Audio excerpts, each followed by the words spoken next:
Hello, नमस्कार. या व्हिडिओत मी तुम्हाला दाखवणार आहे की सिंगल इनहेरिटन्स इन जावा कसं वर्क करतं आणि काय नक्की कन्सेप्ट आहे इनहेरिटन्सची. सो मी याच्यासाठी आता Edit+3 नावाचा सॉफ्टवेअर वापरतो. मागच्या व्हिडिओत मी दाखवलं मी कसं त्याच्यासोबत डील करायचं, एन्व्हायरमेंट त्याचा मी सांगितला होता. फाईलमध्ये जाऊन न्यूमध्ये जाऊन इथे तुम्हाला जावाची फाईल सिलेक्ट करायची. आली जावाची फाईल. त्याचा फॉन्ट वाढवायचा असेल तर टूल्समध्ये प्रेफरन्सेसमध्ये गेल्यावर फॉन्टमध्ये गेल्यावर इथून फॉन्ट वाढतो. ओके, ठीक. तर इनहेरिटन्स म्हणजे काय की एखाद्या क्लासची प्रॉपर्टी दुसरा क्लास यूज करतो.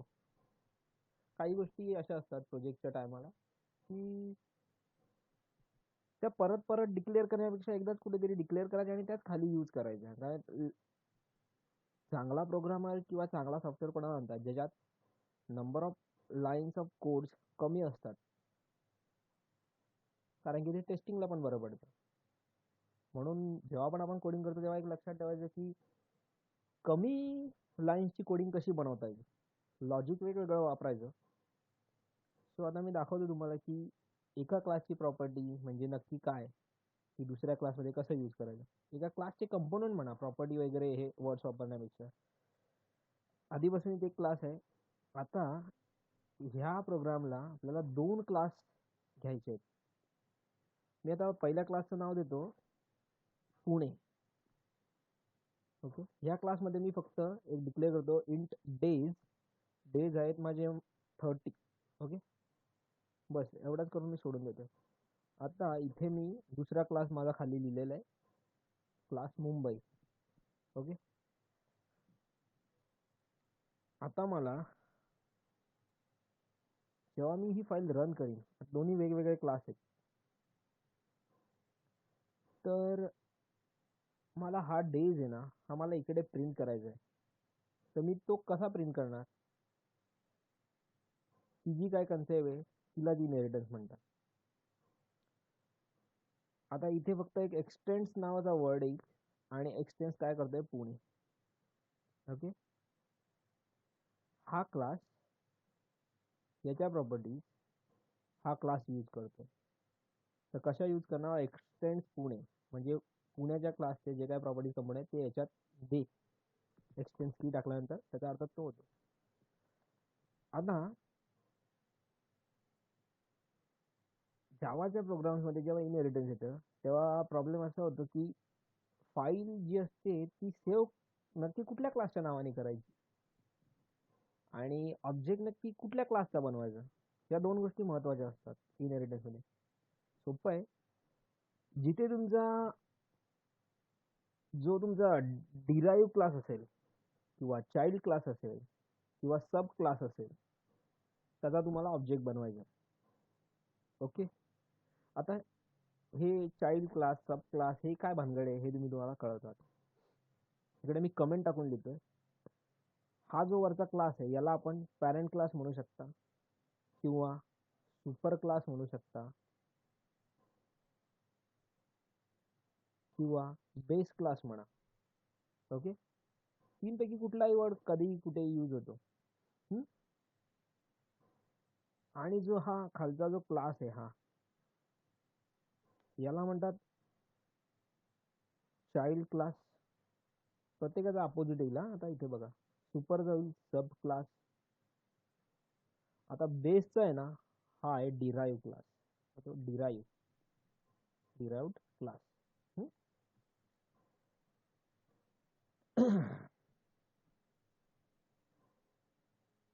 वडिलांचे काही गुण असतात ते मुलामध्ये येतात,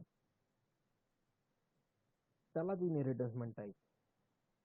हे जनरल लाईफचं तुम्हाला मी एक्झाम्पल दिलं. एखादा जर माणूस हायटेड असेल तर त्याचा मुलगाही हायटेडच जन्माला येतो. सो आता आपल्याला ऑब्जेक्ट बनवायचं आणि फाईल सेव्ह करायची, तर कुठल्या ह्याच्याने करणार, तर नेहमी चाइल्ड सब किंवा डिराईव्ह क्लास. एकच मिनिंग होतो या तिघांचा.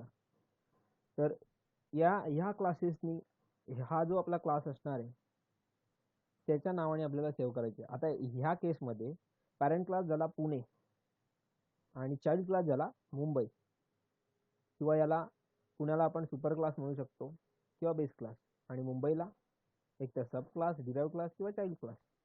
सो आता सेव्ह करताना फाईल मुंबई डॉट जावाने सेव्ह करायची, मुंबई डॉट जावा.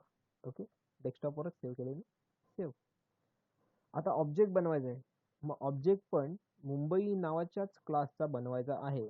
मी आधी सांगितलं की चाइल्ड, सब किंवा डिराइव्ह क्लास जो असेल त्याचाच आपल्याला ऑब्जेक्ट बनवायचा आहे. तर आता मी इथे ऑब्जेक्ट डिक्लेअर करतो, Mumbai M is equal to new Mumbai. हे झालं आपला ऑब्जेक्ट इनिशियलायझेशन आणि क्रिएशन.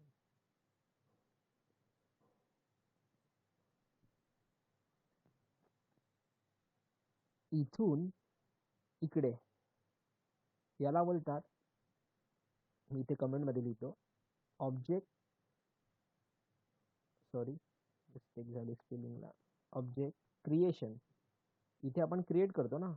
C++चं तुम्हाला जर आठवत असेल तर आपण एवढंच करायचं बघा, इथे सेमिकॉमा देऊन टाकायचं. हे एवढंच असायचं C++ मध्ये एखाद्या क्लासचा ऑब्जेक्ट क्रिएट करताना. आता जावात हे पण आलंय की इकडेच क्रिएट केल्यानंतर लगेच त्याला इनिशियलाइज करायचं. तर इथून ही जी साईड आहे हिला बोलतात ऑब्जेक्ट क्रिएशन, आणि आता इथून जे पुढे आहे, न्यू पासून जे पुढे आहे त्याला म्हणतात ऑब्जेक्ट इनिशियलायझेशन. तुमच्या माहितीसाठी लिहितोय मी. ओके, झालं. हे कमेंट मध्ये, याचा काही संबंध नाही रन करताना. हे काढून टाकलं ठेवलं तरी चालेल, तुमच्यावर आहे. आता